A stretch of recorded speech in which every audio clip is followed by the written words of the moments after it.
Bonjour à tous, alors aujourd'hui je vous propose la question 2 des sujets entraînement donc du concours Avenir 2019, les sujets fournis lors des stages dans les écoles. Alors ici vous avez donc une suite arithmétique, donc je vais rappeler, j'ai mis en haut les formules des suites qu'il faut connaître sur les suites arithmétiques, et donc vous avez une suite arithmétique à terme strictement positif qui vérifie deux conditions assez grandes, donc on ne va pas pouvoir fonctionner par exemple cette fois-ci.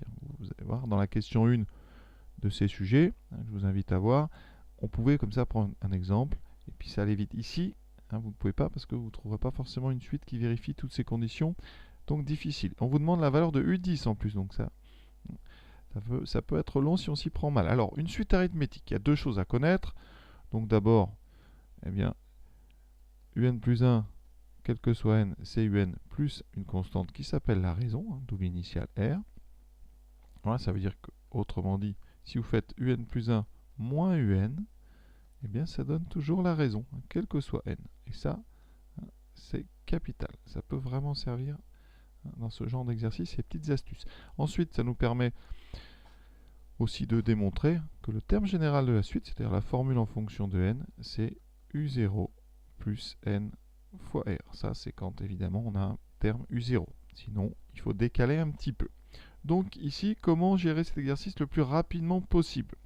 Tout d'abord, on a beaucoup de soustractions entre termes de cette suite, donc on va peut-être utiliser ce que j'ai encadré. Dans la première relation qu'on nous donne ici, que j'ai extraite, on a beaucoup de soustractions. C'est pour ça que l'idée, vraiment d'utiliser un plus 1 moins un égale r, ça peut être bien. Alors qu'est-ce qu'on peut remarquer? Ici, on a un moins un plus 1. Donc c'est l'opposé. Donc si on prend un terme moins son suivant, ici, un moins un plus 1, vous allez trouver moins r, d'accord? Parce que un plus 1 moins un, c'est r. Donc ça, c'est l'opposé. Donc ça veut dire quoi? Eh bien que ici, première partie, un moins n plus 1, on peut dire que ça fait moins r. Ensuite, juste à côté, on a un plus 2 moins un plus 3. C'est pareil, c'est un terme moins le suivant. Donc si on prend ça dans l'autre sens, on sait que n plus 3 moins un plus 2, ça fait forcément r. Donc ça fait moins r. Pourquoi je dis ça? Parce que très rapidement, ces deux soustractions vont nous fournir quelque chose d'important. On aura moins r égale moins 1. Donc moins 2 fois r égale moins 1. Et tout de suite, vous avez réussi à trouver la raison. La raison, c'est moins 1 sur moins 2, c'est donc 1 demi. Vous voyez, très vite, on a réussi à obtenir la raison.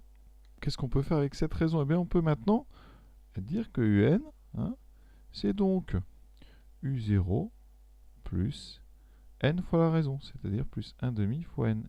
Et donc, on va injecter ça dans la deuxième relation. Alors, on a un plus 2 moins un. Alors, un plus 2 moins un, vous savez, parce que c'est un terme moins celui qui n'est pas le précédent, mais encore une fois précédent, ça veut dire que un plus 2 moins un, vous avez donc deux fois la raison. Puisque pour aller à un plus 1, donc on part de un, pour aller à un plus 1, on a rajouté une fois la raison, et pour aller à n plus 2, on a rajouté encore une fois la raison. Donc pour aller de un à un plus 2, vous voyez, on a fait deux fois la raison. Donc le haut, ici, c'est 2r. En bas, on a un plus 1 plus un. Alors d'après ce qu'on vient de dire, un plus 1, ça sera donc u0 plus n plus 1 fois r, et un, c'est donc u0 plus n fois r. Ça veut dire qu'on a 2 fois u0 plus, alors je factorise par n, par r, pardon, ça fait n plus 1 plus n, donc ça fera 2n plus 1 fois r. Et on va mettre ça dans la relation. Alors, ils exagèrent un petit peu, je trouve la question un petit peu... La deuxième relation est un petit peu compliquée. L'idée de l'exercice, la première est bonne. Pour trouver la raison, après, là, c'est un petit peu lourd. On va quand même le faire, vous allez voir, ça tombe juste très vite. Mais on a donc en haut 2r divisé par 2 fois u0 plus 2n plus 1 fois r, qui est égal à 2 sur 2n plus 1. Ici, on peut simplifier par 2, donc on va le faire, ça nous évitera pas mal de choses. Voilà, donc ici, il vous reste 1 et 1. Et on va faire un petit produit en croix. Donc ce produit en croix, il va donner donc r fois 2n plus 1. 2n plus 1 fois r.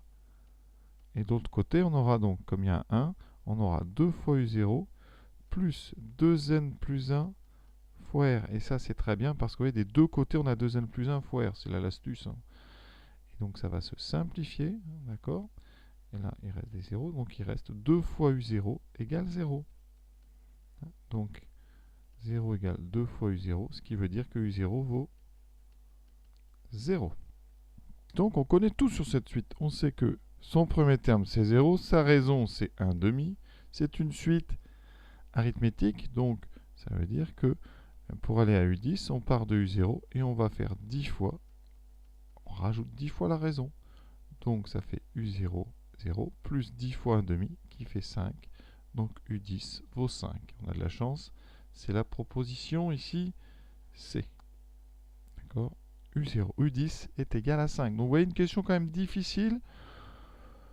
Bon, ça tombe juste hein, à la fin, mais il fallait quand même prendre la bonne initiative, trouver d'abord la raison, et ensuite injecter ça, donc loin d'être évident. Voilà, cette question est terminée, question plutôt difficile, hein, donc voilà, donc à retenir malgré tout. Hein. Ce qui est intéressant pour la préparation au concours, c'est cette petite astuce qu'on a utilisée dès le début, hein, c'est-à-dire d'utiliser au mieux les soustractions entre un terme et son précédent ici, hein, qui nous a permis d'avoir très vite la relation moins 2R égale moins 1. Ça, c'est plutôt intéressant. Pour le reste, un petit peu difficile. Voilà. Je vous souhaite une bonne fin de journée, bonne préparation et puis bonne chance pour les épreuves qui arrivent.